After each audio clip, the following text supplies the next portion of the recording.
the #1 Costa Rica real estate and investment podcast, bringing you experts from all over Costa Rica.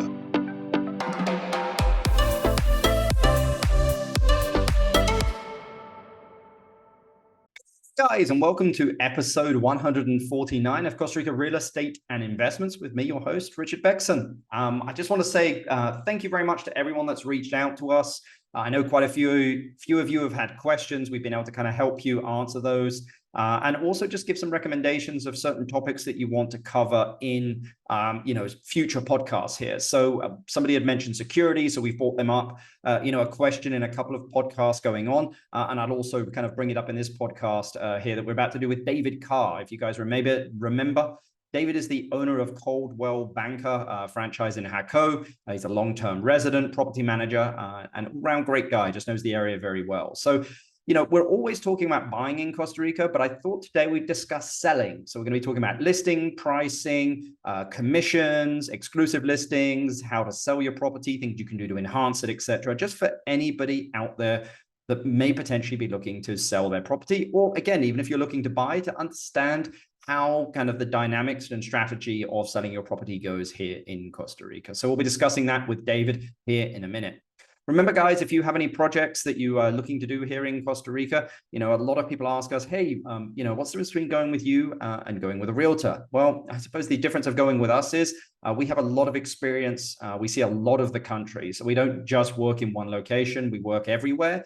I think as a lot of you guys know as well, I used to own Costa Rica's largest luxury travel company. And hospitality always comes before real estate. So I'm always looking at hospitality data and also, rental data. As I'd mentioned a while back, I actually get the report this week on 4,000 vacation rentals here in Costa Rica, that we've done the top 4,000 vacation rentals, and just trying to really identify what they all have in common. And also is just revenue per bedroom in Costa Rica as well in certain locations. So what I'm looking for on that, which helps a lot of clients, is just really looking at where we have, a disparate amount of, properties, where there's not much properties, but the revenue per room is high, because we'll put that together with the real estate data and really figure out is where the greatest returns could be there. So, we kind of guide you here in Costa Rica. We help people invest here.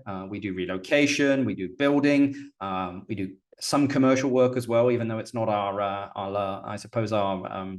cup of tea, as we would say, but we do it. But it's really just making sure, you have a soft landing in Costa Rica. So no matter what you guys are trying to do, feel free to give us a call. We really kind of advisors and guides here. So you can contact us, info@investingcostarica.com. That's info@investingcostarica.com. We're also on LinkedIn, Facebook, Instagram. So we've got someone managing that. But I always post stuff whenever I'm traveling around the country. So you guys, and also the guys are traveling around the country, just to get an idea of kind of what we're up to and what's going on. But enough from me. You're probably like, I hate those long intros. To the guy that just did a long intro. Let's just get into the meat and gravy of this, and let's chat with David. Good morning, David. How are you doing? Good morning. I'm great. How are you doing? It's been a while. Awesome. I appreciate you coming on the podcast to discuss something that we've not discussed yet, which is we're always talking about buying, but we're never talking about selling. So, it's definitely been a seller's market over the past couple of years. I think time will tell whether it becomes a buyer's market or seller's market, but it's still somewhat, I think, is kind of in the balance there. Would you agree with that? Absolutely. Yeah, for sure. So, but I think it's great to just really discuss again about selling your property, because a lot of people that listen to this podcast, again, are buyers, but we also have a lot of people that are sellers, and really kind of giving them guidance and advice on what to do, kind of pulling the curtains back on selling a property and kind of how the industry works. I think is going to be interesting.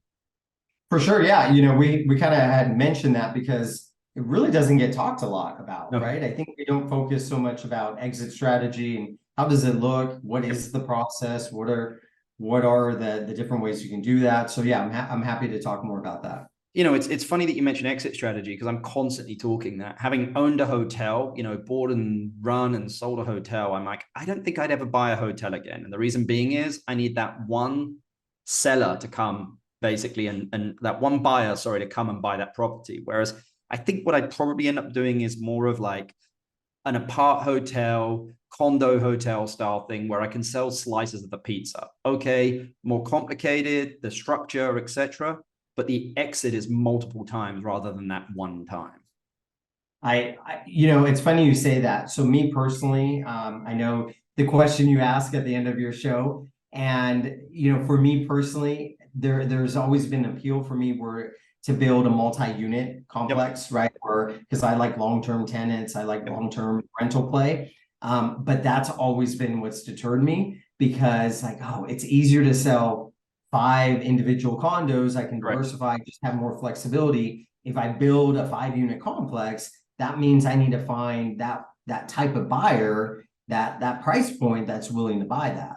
But I think if the numbers are there, look, I'm working with a couple of investors at the moment who are just like, Rich, find me 10% returns on anything, and we found some pretty good stuff, all throughout the country that will generate 10% returns. But that, a lot of people are sitting on cash and they don't know what to do with it. And they're like, look, if I can make 10% plus per year, I also have something in Costa Rica. I'm diversifying out of my home country a little bit. It's pretty solid. It has long-term renters. I mean, we're talking 10% with long-term renters, because you don't need property management company. You don't need to give 20% away. You could maybe just find a local person there, because again, contracts can last 3 years.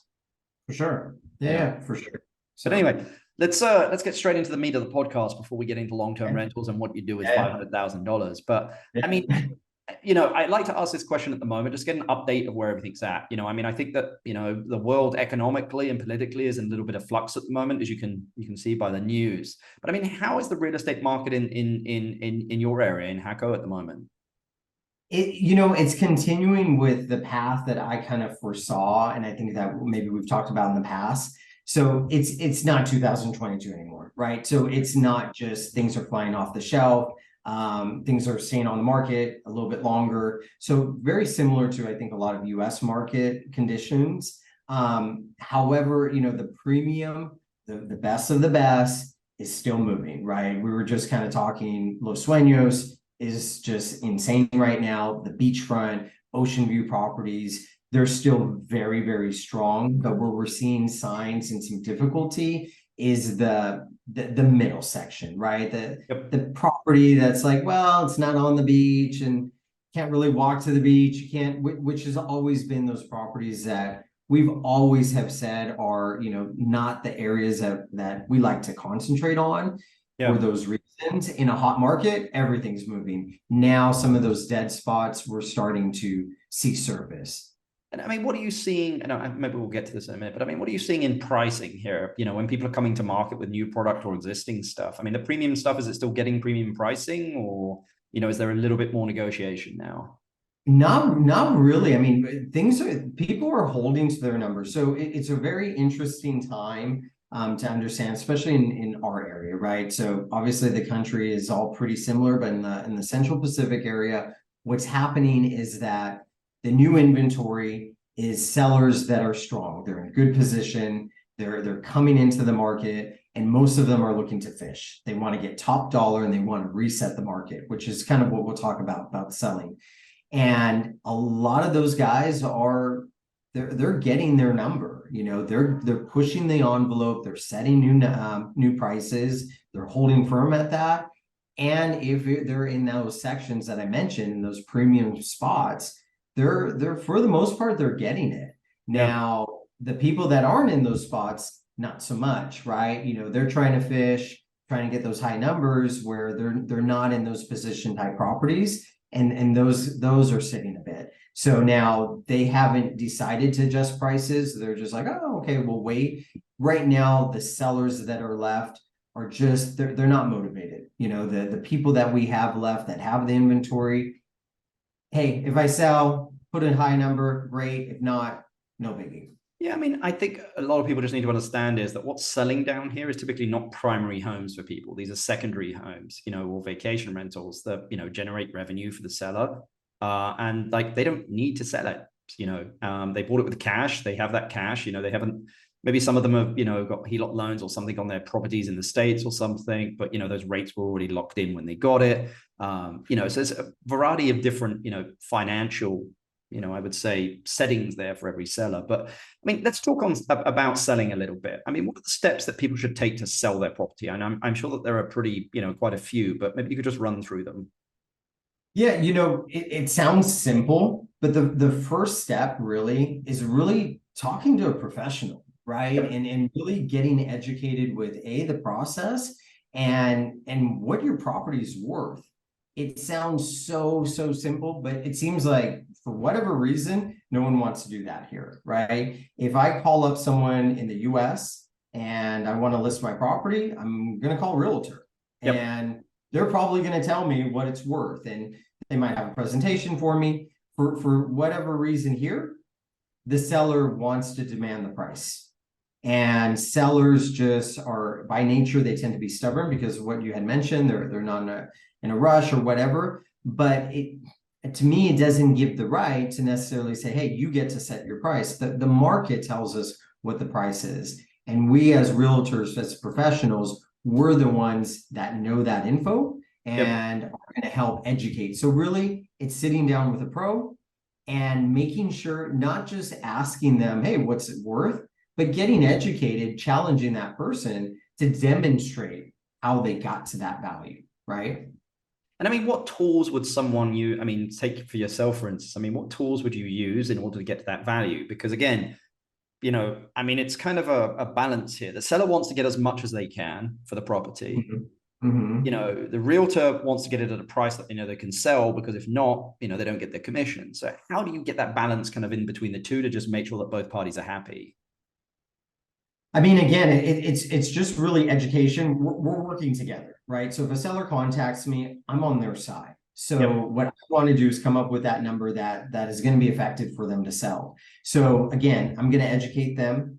I know that Costa Rica does not have an MLS. However, most of us that are in the industry, most of us that, the real players, we're going to be very, very knowledgeable of real numbers, right? We are monitoring. Yes, we don't have a printout necessarily, but we know and we can give some good comparables. So we can say, hey, look, this price is this property similar as price of this. This sold 2 months ago. This sold a year ago. So we come up with those numbers. We look at, price of construction.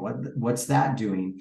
And we can really get a good idea of what a property is worth and go from there. Right now, with a lot of people fishing, what I've told people is like, look, if you want to fish at a high number, understand the expectation that that you're trying to set a new number and that has not been established. You can try, maybe you get a little bit lucky, but this is going to be more of a realistic number based on this information. So it's really education. Yeah. Well, I mean, one of the advantages I think you also have as well is you have access to Coldwell Banker's system as well. So you're able to see kind of all those comparables and those deals and what's kind of happening as well. So for sure, it's a huge tool. Yeah, you guys have a pretty good MLS there. What are the major mistakes that you think that people make when trying to sell? I mean, I think that's it, right? Is them setting the price, right? A lot of times I hear it all the time. I think my property is worth this. Well, why? Because you paid X amount for it, or because you heard your neighbor is listing at this price. And what happens, right? Unfortunately, with Costa Rica is that because some realtors will just list whatever. So a lot of the comparable prices, sellers will base off of what's listed. Well, if I've got 5 properties that are listed at 600,000, but they aren't selling at 600,000, that doesn't mean that that's a comparable. It's like, yeah, everyone else is at 6 and no one else is selling. So maybe that tells you where it's at. So education, I think, is first. I think then second, you need to stage your property. Just like in the US and Canada and any other market, the property needs to be staged. It needs to be in good condition. A lot of these properties are at the beach. They're weathered. We've got harsh conditions. If you're showing your property and everything's rusted out and there needs to be a bunch of repairs, that's going to affect the presentation of your property, and it's going to affect, how people are going to negotiate. So I think getting it in a good condition to sell is huge that people dismiss. And then I think it's analyzing, how to best strategize how to sell the property, whether that's exclusivity, non-exclusive, for sale by owner. And again, understanding really what that means so that they can make a decision. Well, I'll touch on that in a minute about exclusive listing, sell for sale by owner. One of the things I would always say is make sure you get your paperwork in order as well. It's amazing how people have a rush over that. Like, hey, okay, we're going to do 30 days due diligence. Give me all your paperwork, on land, on properties. Okay, when was the last time you probably was updated in the municipality? Because you need to do it every 5 years. If you haven't done it, do that. Like, get that done. Are your property taxes paid and up to date? Give me the copy of that. Is your electricity bill? Is your water? If it's land, give me the water availability letter. It only has a year validity. Give me your also sweller. It only has a year validity. Like, give me all this stuff. Get it ready, so that I can give it to whoever's going to sell it and be like, the due diligence is all done, like 90% there. Okay, you might need a home inspection, but everything else is there.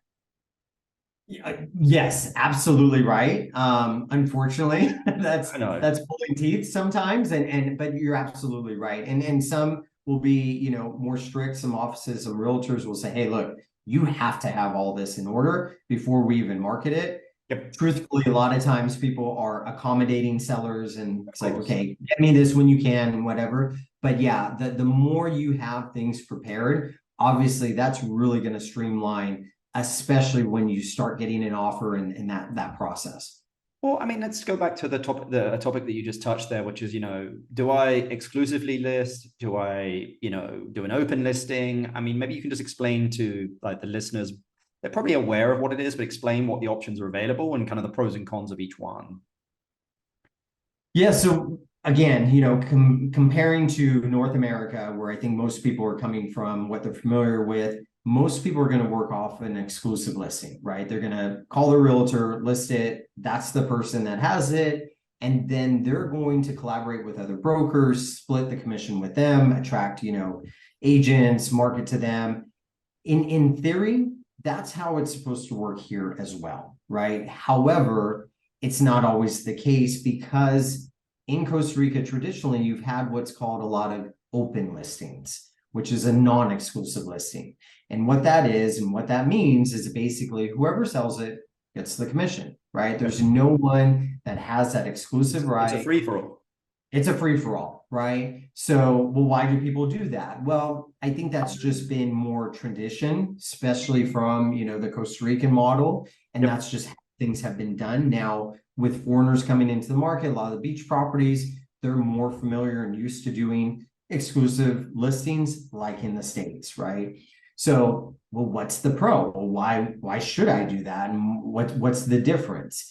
So the analogy I like to make is an exclusive like listing agreement. That's really the way to go, assuming that you're working with the right person, right? Yep. It's kind of like a marriage, right? Marriage is great if you marry the right person, right? But otherwise, you don't want to make that commitment with the wrong person. So when you make that commitment, they commit to you and they can put more resources. With an exclusive listing, the office, the brokerage, they're guaranteed to get compensated. So they're more willing to invest in the property, especially with marketing, especially with money. So they're going to work harder for you. Again, assuming they're the right person, right? You need to make sure that you're dealing with that right person, that they're held accountable, and they're doing all the things that they should that comes along with that responsibility.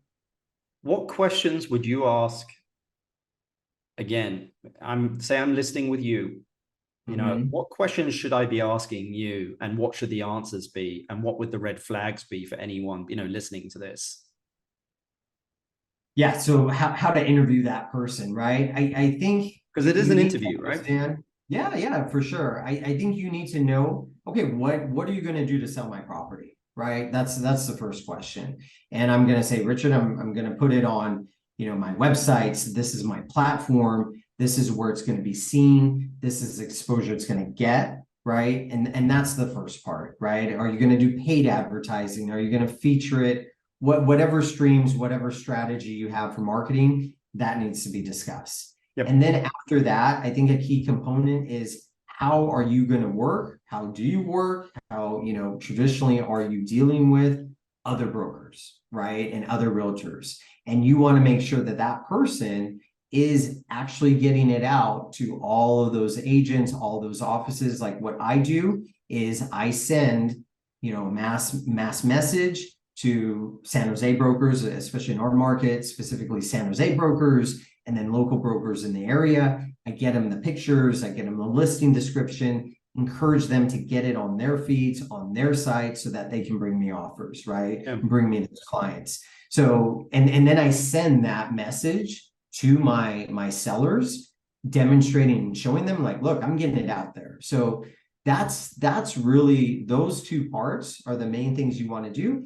And you want to make sure you're dealing with someone that's also educating you again on that price, right? That's communicating with you. That's not just saying, hey, Richard, property should be 400,000 because I say so.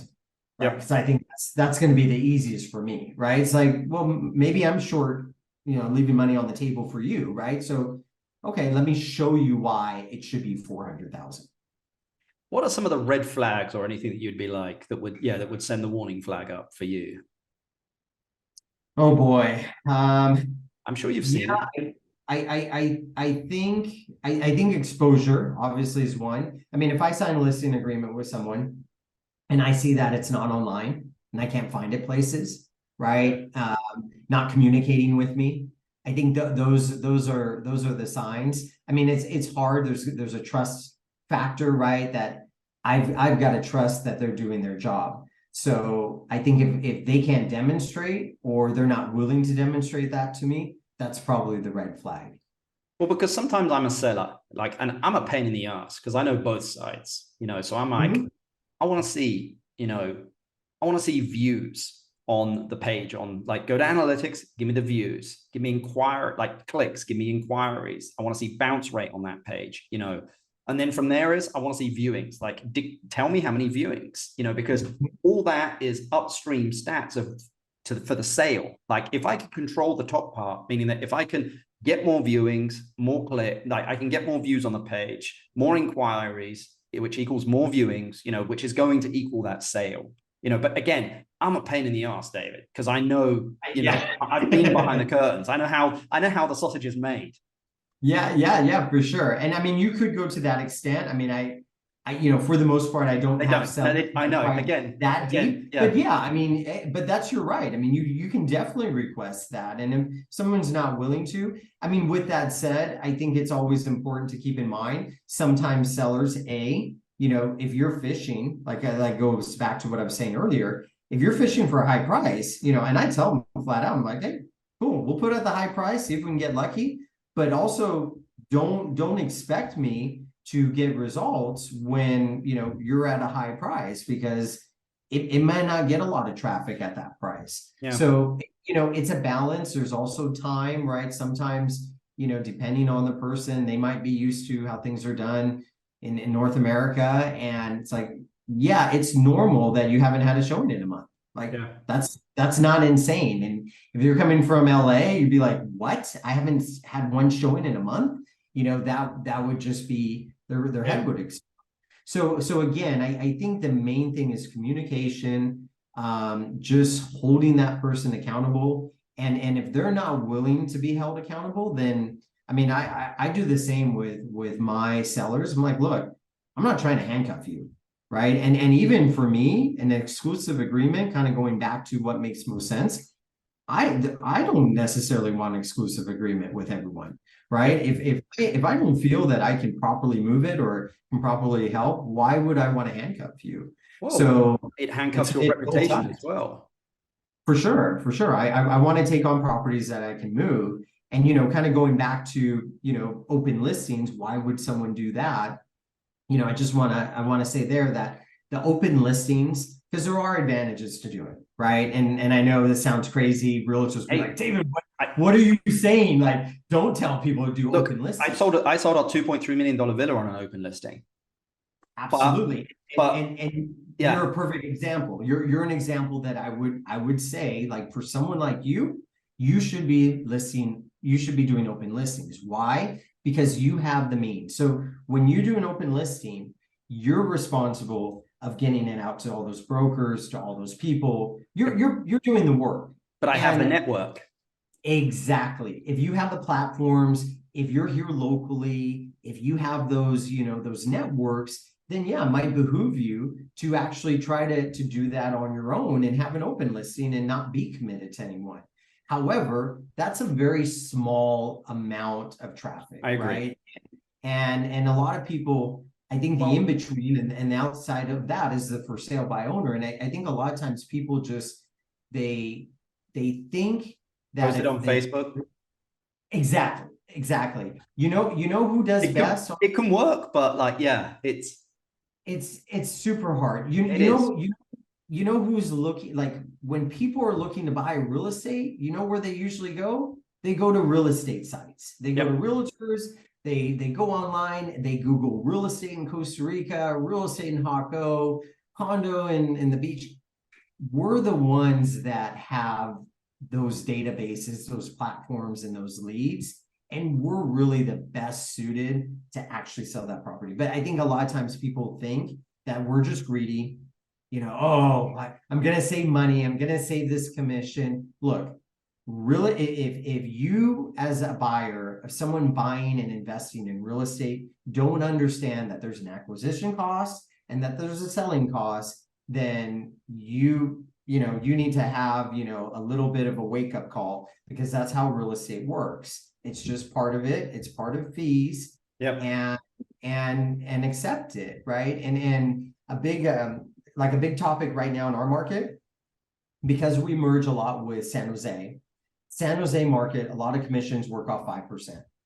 Versus the beach areas tend to work off 6%. Or the southern zone, which is 8%.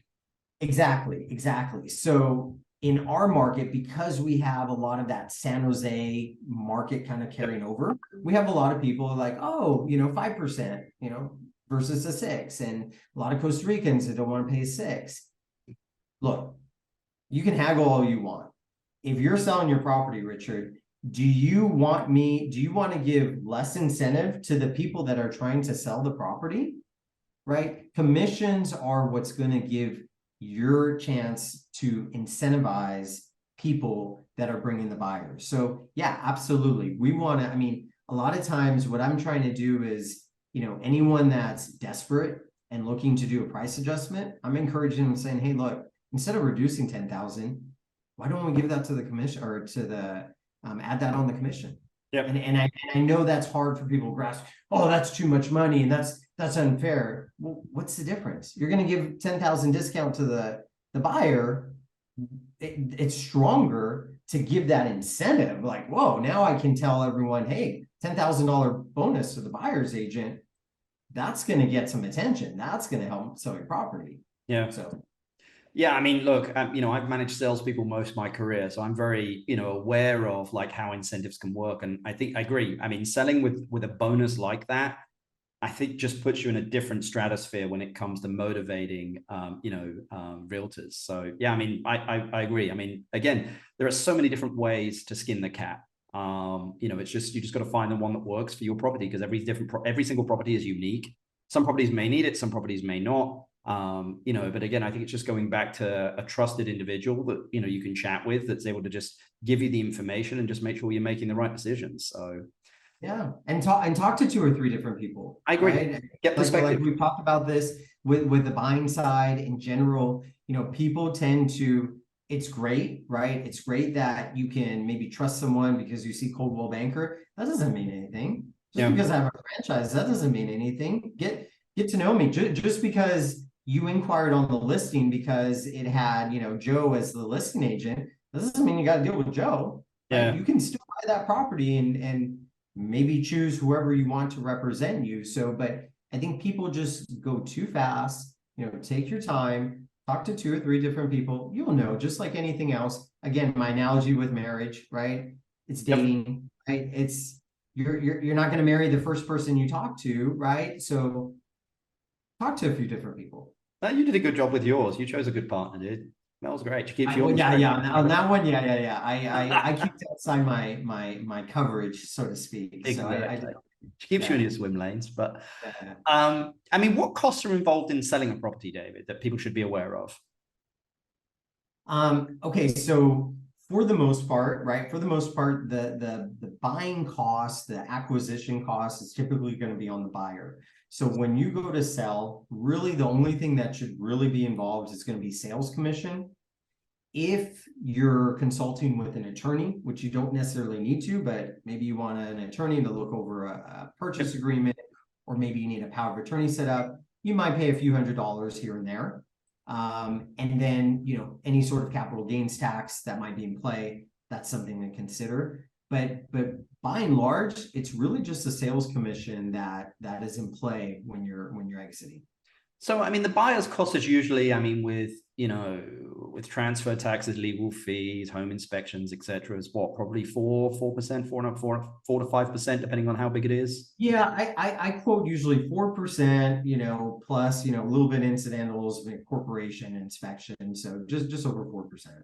And then on the seller side is going to be, probably again, 6%, 6 point whatever percent, because again, lawyers' fees on the seller's side are it's just someone to review the contract, really.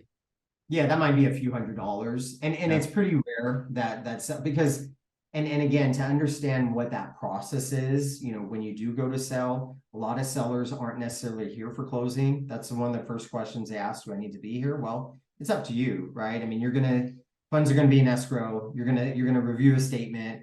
At the end, right, the attorney review, it's maybe a contract, because you as the seller, you really don't care if the property gets transferred or not. I mean, worst case scenario, you're still in the property. Okay, fine, right? You want to get paid.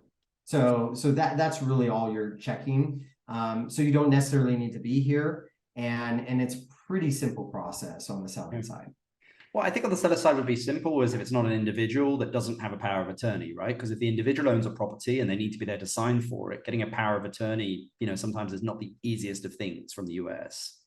If it's held in a corporation, easy. Individual, if it's an individual name and it's not set up, they're most likely going to be jumping on a plane at one point. Yep. Yeah, because I mean, to get a power of attorney from the States is pretty crazy, because you need a lawyer to type it up, and it needs to be notarized, and then the Costa Rican embassy needs to approve it, and then it needs to come here. Like it's a nightmare. So and that's why sometimes people are like, well, should I hold it in my name or a corporation? I'm like, look, if you live here like full-time or here for a big chunk of the year, hold it in your name if it's just going to be you using it. But if there's any rental, you're not using it as like a long period of time, like hold it in a corporation, because it also gives you that separation, from liability. Yeah, and Richard, an important point here, in case someone's listening, they're thinking about selling and they have it in their personal name. You can, like, if you're preparing and you're in advance, let's say you're here in Costa Rica now, you're talking to someone, you're preparing to sell the property, and you hold in your personal name, you can set up that power of attorney while you're here, go back, home, and then be done, right? So you can do that if it's done in advance. And as well, like I've got one seller, he's sick, he holds in his personal name, he really can't get down here. I had an attorney that I recommended. Flew up there? Over there. Yeah. Yep. Instead of him, because so that people understand, if you're in the US, and you're not going to come here, then that notary, you essentially have to go to Costa Rica consulate in the US, which can be quite a hassle. So an alternative is there are attorneys, a notary that will fly to you, go to your house, you sign or meet you there, and easy peasy. Well, it's an excuse for them to go shopping as well. So yeah, I think so. Marco's there now, so that was my last question for you, David, is I think I've kept you long enough. If you inherited $500,000, I was kind of and had to invest it into a business or real estate in Costa Rica, what would you invest it in and why? I'm sticking with my strategy still. So I've been focusing on long-term rental plays, commercial properties. Again, for me, that's a fit just because I live here, full time. So it's the easiest for me, and I know it.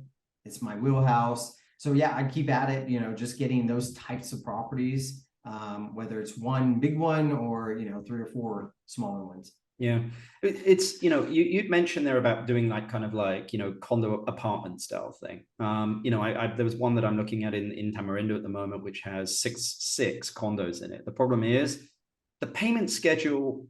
When I look at it, I'm like, oh, okay, it's the people buying the condos that are then paying for the construction. It's not like I'm putting 10% down and then 90% down on delivery. It's like first floor goes up, I pay X, second floor goes up, goes Y. And I'm like, I don't like, that's pretty risky sometimes, because they could get to the second floor, not have enough sold, and be like, oh, okay, like, yeah, we don't have the money to go ahead with this.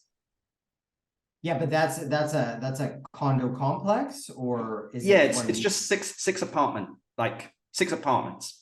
you know, but in a condo style complex. Yeah, yeah. You know, it's funny. Someone brought that up. I had a client talking, not to sidetrack, but client talked the other day. It was a really good deal in Escazú, and it was a 6-unit complex.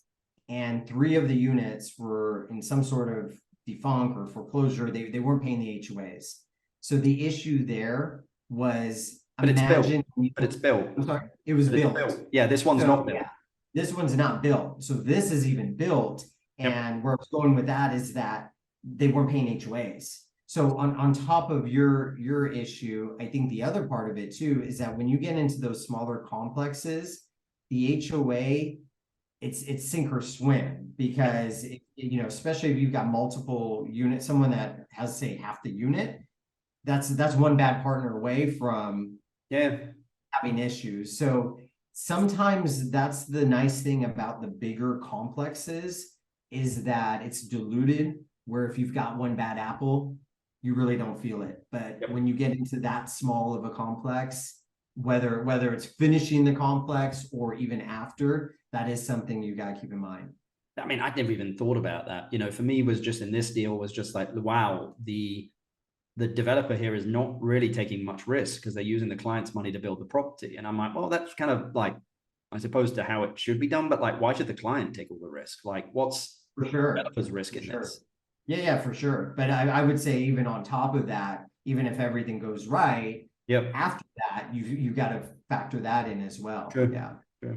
Well, David, this has been great getting you on the podcast. I always love to get you on here, because again, you're one of the most honest guys that I know. You know, there's no but sprinkling of sugar over things sometimes. It's just that, like, hey, sometimes an open listing might be for you, you know, which is totally contrary to what, you know, most realtors would say. So it's always great to get that kind of, you know, that breath of fresh air. But really appreciate you coming on the podcast. I'll put all of your contact details in the description, so anyone that wants to reach out to David can do. But again, really appreciate your time today, buddy.